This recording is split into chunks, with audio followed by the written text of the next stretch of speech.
Hello once again, and welcome to the video.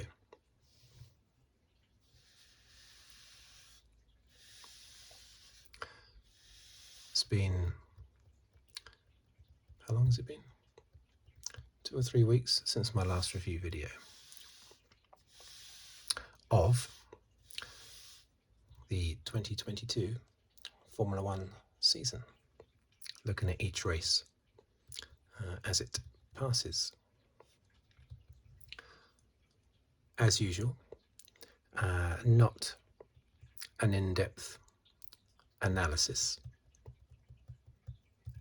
I'm not Ted Kravitz, but just my casual observations of the race and the championship. So let's start. Okay. So this was around 17.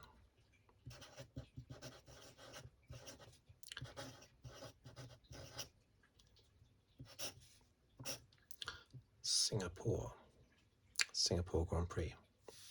Very wet Singapore Grand Prix.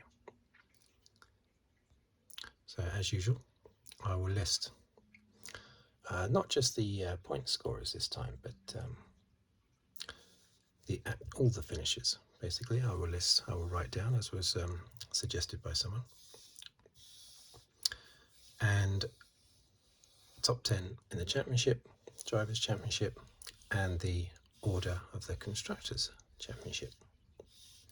So let's go.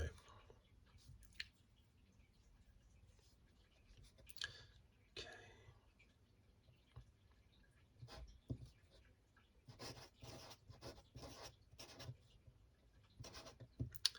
Perez,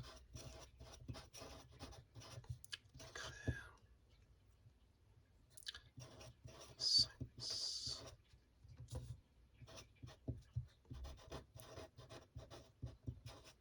Norris,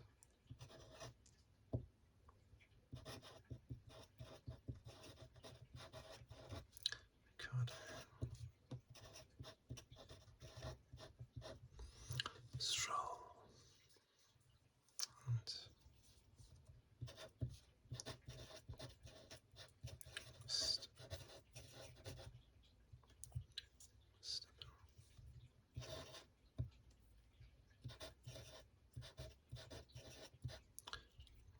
Vettel,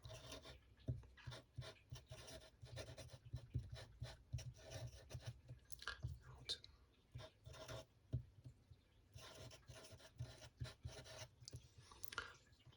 Gasly. Let's get this, make sure. Some focus.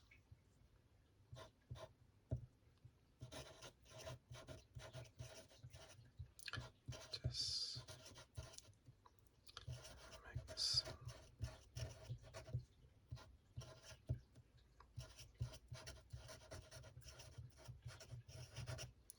Schumacher.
36.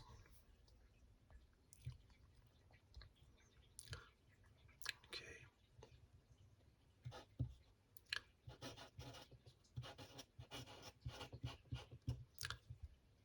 Red Bull 576. 139.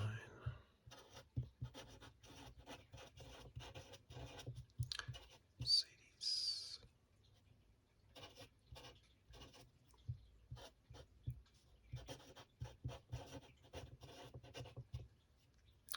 McLaren 129.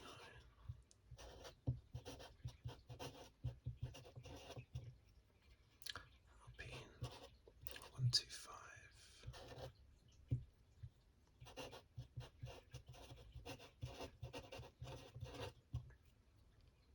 Alfa Romeo 52.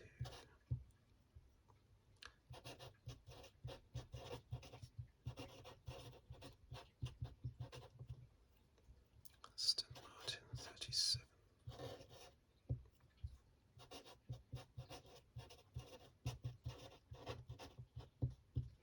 AlphaTauri 34.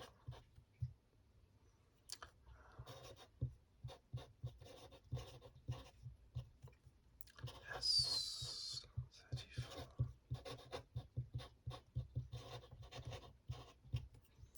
Williams 6. Okay.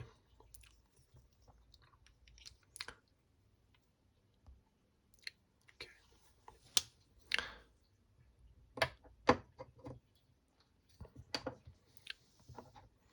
So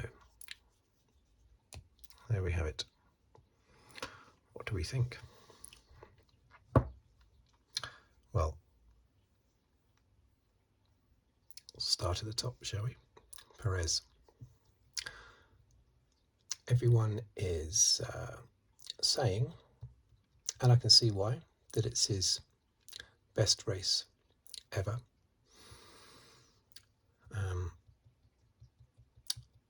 You know that there's a but coming, in my opinion, but yes, it was a fantastic performance to hold off Leclerc, or any driver driving that close to you, for basically the entire race. Leclerc was right behind him all the way through.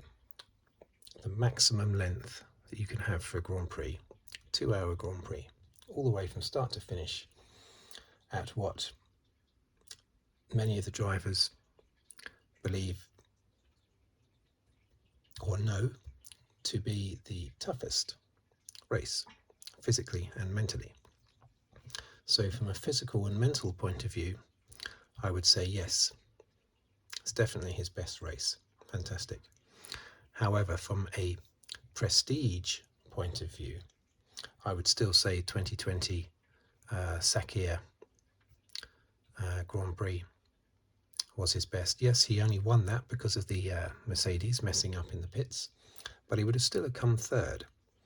And coming from the back of the field after his little spin and off early in the race, when he had tangled with Leclerc, I believe, didn't he?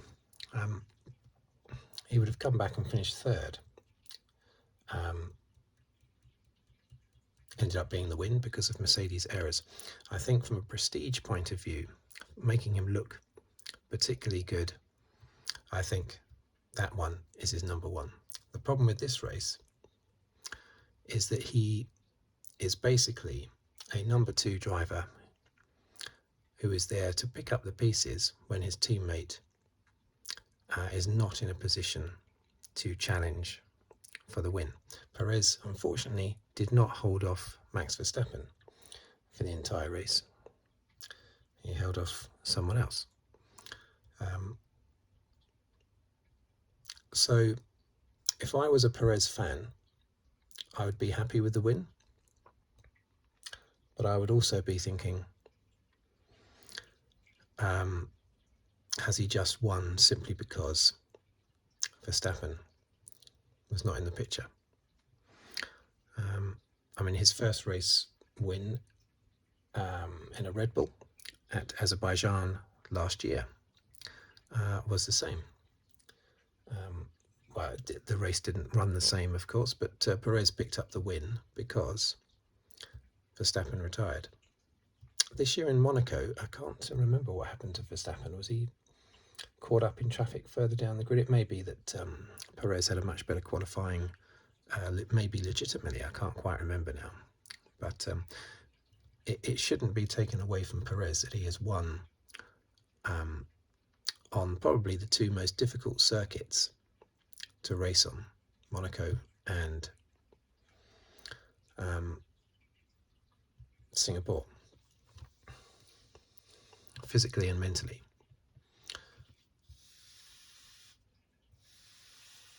I mean, there are other technically very challenging circuits like Saudi Arabia, Jeddah, but for physicality and mental strength, probably Monaco and Singapore are at the top, and he's won both of them this year. But still, he's a number 2 picking up the pieces because Verstappen can't win every single race. And so for that point of view, if I was a Perez fan, I would still be looking at Sakir 2020 as his best race, and that's the one that I would want to replay and watch again numerous times.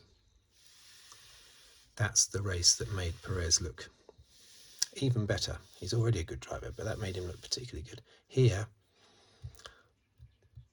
he's a number 2 driver that came through for the team. Basically, prestige-wise, that's what it looks like. But the physical and mental pressure that he was under was incredible, and they're right to, applaud him massively for that, because that was intense pressure. But you see, it could well be argued that if Verstappen was the one out in front, he wouldn't have had Leclerc. He would have finished 20 seconds ahead of Leclerc. That's what you can't help but think in this situation, you know. Would Verstappen have had Leclerc right up close behind him? But still, a very good win, his 4th win.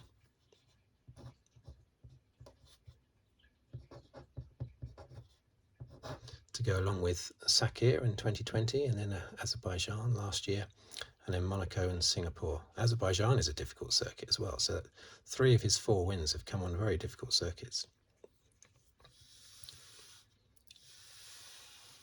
So yes, great that he held off Leclerc for so long, but if Verstappen was in that position, would he have had to have held off Leclerc, or would he have been well clear of Leclerc? I think Perez, if he's extremely happy with this result and how everything went, then that tends to suggest that he is content with the fact that he can't beat Verstappen. I think if he still believed that he could consistently over a season challenge Verstappen, then he would be a little bit frustrated that it wasn't Verstappen that he beat there. But if he's really, really happy with that, then for me, that's like he's confirming his and is happy with his number 2 status. Sainz, he apparently had a problem with his car. I saw the interview, but I wasn't paying a lot of attention. But he was, I mean, they're always saying that there are problems with their car, aren't they? Even if they win. But there must be some reason to explain why he kept falling so far behind the top 2. I mean, there was about 28 safety cars in that race, and only a few laps after each restart, he was already 10 seconds behind again. Although, strangely, wouldn't fall that much further behind than that, which was a bit odd. Norris, he looked good. Before the race, he was the only one initially, I think when they first went to the grid, he was the only one on intermediates. Everybody else was on full wets. And I remember thinking, here we go, Norris is going to pull a blinder here. As it turns out, had it stayed like that, everybody else may well have been on better tyres because it took so long for the track to dry. But anyway, everybody ended up changing onto inters. I think the whole field were on inters at the end. At the beginning. at the end of the beginning, at the end of the pre-beginning, start, ending. Everyone started on Inters basically. But yeah, very solid. And Ricciardo, of course, as well. Now, Norris and Ricciardo were pulled up the field when Hamilton, of course, had that. Was it when Hamilton had the? I can't remember the safety car. When the safety car was it the safety car for Hamilton that drew Ricciardo and Norris up because they were able to take their stops. There was a safety car anyway, amongst all the safety cars, where they were able to pit under the safety car, and that pulled Ricciardo up from about I don't know where it was, 8th or something, up to 5th, and it put Norris right close to Sainz, whereas he had been about 15 to 20 seconds behind Sainz and Hamilton. And then Hamilton had that lunge at Sainz. I don't think he even lunged actually. I think he just locked up or slipped, or I haven't heard what he said about that. But anyway, Hamilton went into the barriers and reversed, got back onto the track and slotted right in between Norris and Verstappen, which certainly helped out Norris a lot. And then there was a safety car that Ricciardo and Norris were able to pit through, and that allowed Norris to close right up on Sainz and Ricciardo to get all the way up to 5th. But Norris, just like Leclerc, couldn't get past Perez, and Hamilton couldn't get past Sainz, and Norris couldn't get past Sainz either. For me, the whole race was about people not being able to get past, drivers not being able to get past other drivers. The only one that was able to do that seemingly with ease was Verstappen. But even then, when he came up against Norris, he couldn't get past him. So he struggled as well. But with a lot of the cars, with most of the cars, Verstappen was able to overtake, but everyone else struggled massively. Hamilton, he just couldn't get past.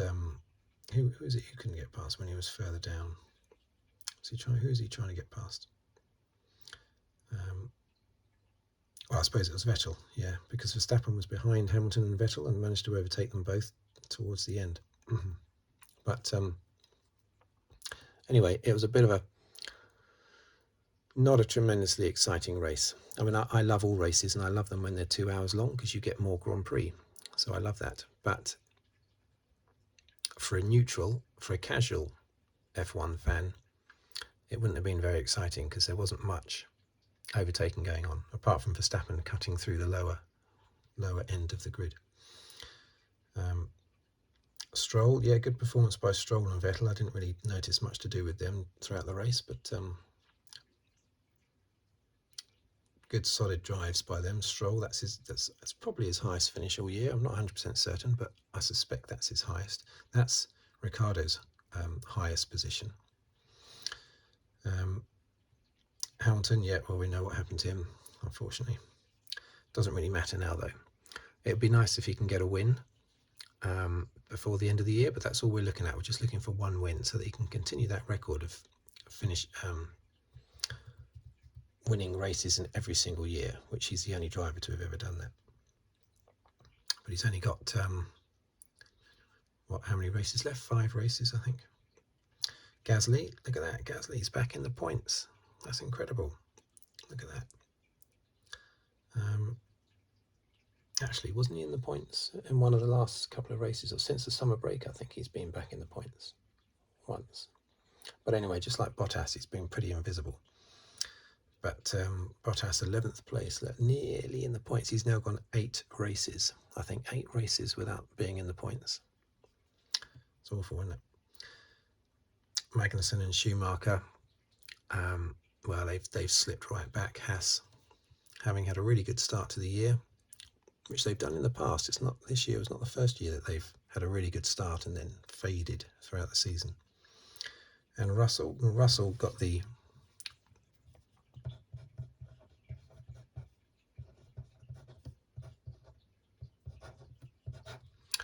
fastest lap. Now, of course, he started from the where did he start from? No, I don't think it was the back of the grid. It was from the pit lane, I think, wasn't it? Due to changing parts of his engine or something. and he was the first one to go onto dry tyres, the mediums. And ordinarily that would have worked really well, but this track is a nightmare to dry out. It's incredible. And I suppose partly because it's held at night, and also because it's such a humid part of the world, that humidity as well would keep the track damp for longer. But any other track in the world that would have worked, but it was a total disaster. He lost so much time being on the wrong tyres, but didn't want to come back in. I understand it, because then it's like you've made 2 pit stops for no reason whatsoever. So once you've made that decision, I tend to think it's best to commit. He obviously believed, and maybe the team did as well, that it was any minute now it was going to dry. So if he'd come in for intermediates again, for starters, the intermediates would have been too slow, because you needed worn down, almost slick intermediates on that damp track. So coming in on full intermediates wouldn't have. Well, I suppose they could have put the same tyres back on him. Possibly they could have done that. But anyway, probably a lap or 2 later, they were expecting everyone to suddenly go on to dry tyres. So he was holding out for that, but it took a lot longer than just a few laps. So there was nothing he could do. He recorded the fastest lap, which is great, but he took that off Perez, because I think Perez was holding the fastest lap. But anyway, all he could do is trail around in last place, and that's a 2-hour race where you're just basically at the back all the time. That's tough. That is tough to deal with. So, championship. Well, I don't understand, and we get this every year, that there's one driver way out in front in the championship. I don't understand why so much focus is put on how they can win the championship in that race. Verstappen is going to win the championship.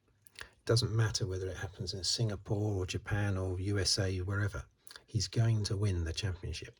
So why do we have to obsess about, if he wins, then Leclerc has to finish 7th to why do we care about that? We know he's going to win the championship. Paul di Resta actually described it as the championship decider. No, it was. No, it's not. We're not. This race wasn't deciding who would win the championship, Verstappen or Leclerc. We know who's going to win the championship, Max Verstappen.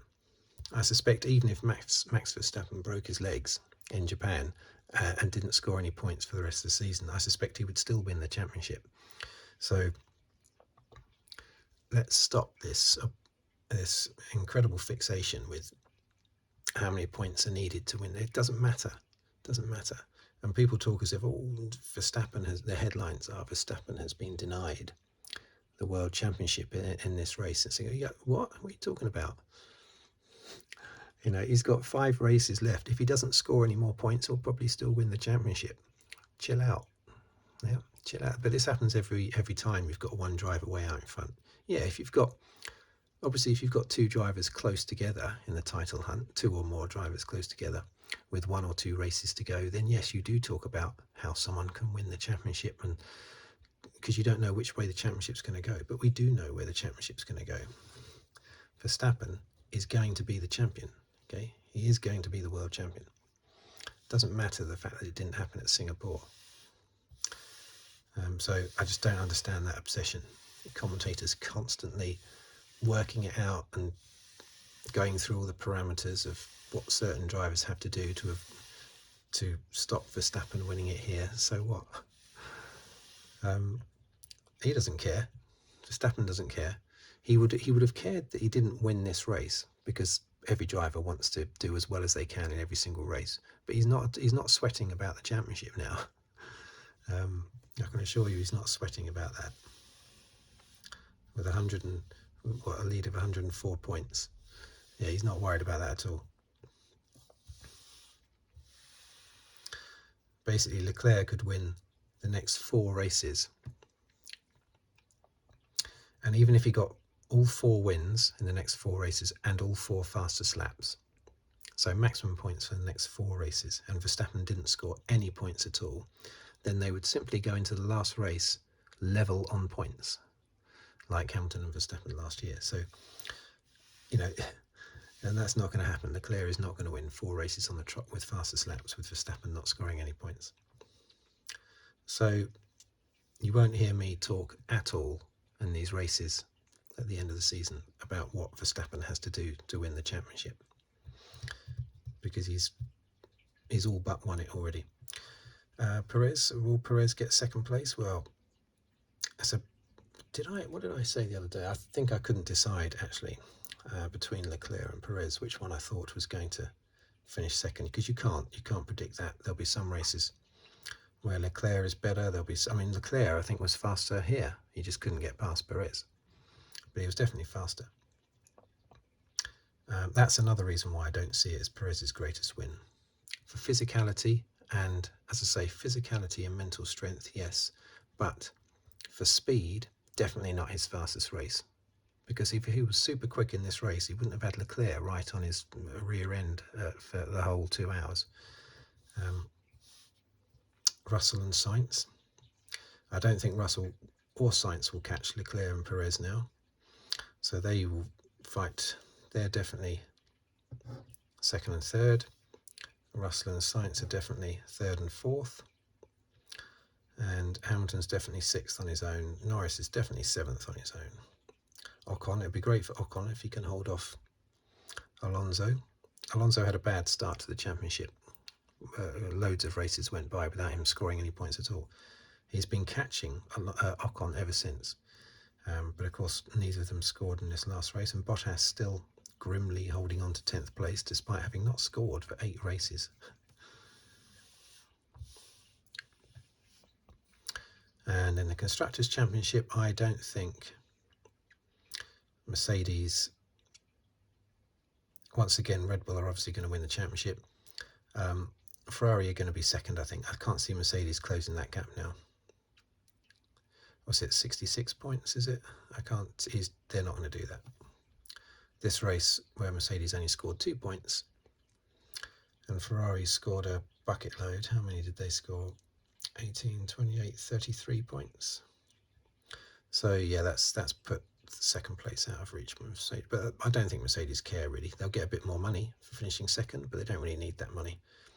What they care about is finishing first,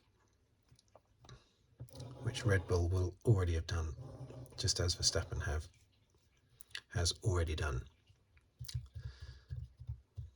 Just not mathematically yet.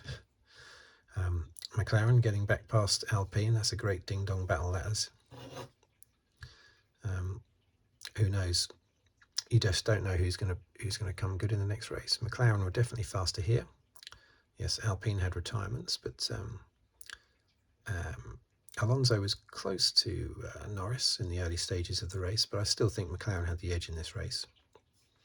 So they deserved to take the points. But Alpine didn't deserve to take 0 points. Alfa Romeo still holding on to 6th place. Oh, actually, another thing, that's McLaren's joint highest haul of points in one race, 22 points. Earlier on in the season, I forget what round, but in the first sort of 4 or 5 races, they had a race where they scored 22 points. And in this one, they scored 22. Alfa Romeo can't score any points at the moment at all, and yet still hanging on to 6th place. Great race for Aston Martin, which has lifted them ahead of AlphaTauri, who managed to score 1 point, put them level with Haas, but they're classed as being 8th, so maybe they've had a higher place finish than Haas, I'm not sure. Williams, well, you can just forget about them. I don't know what's going to happen with Williams. What do we think is going to happen with Williams? Are the owners going to try and sell on Williams? I bet when they bought the team, they thought they were going to turn it around straight away. It's not happened, has it? So yes, I don't know what's going to happen there. Aston Martin, I'd like to see Aston Martin catch and pass Alfa Romeo. Yeah, I'd like to see that. And I'd like to see McLaren stay ahead of Alpine. And obviously I'd like to see Williams finish somewhere other than last.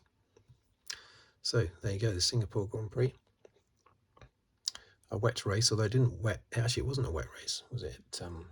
It didn't rain during the race, I don't think at all. but it was damp all the way through. Not a tremendously exciting race for casual viewers, has to be said.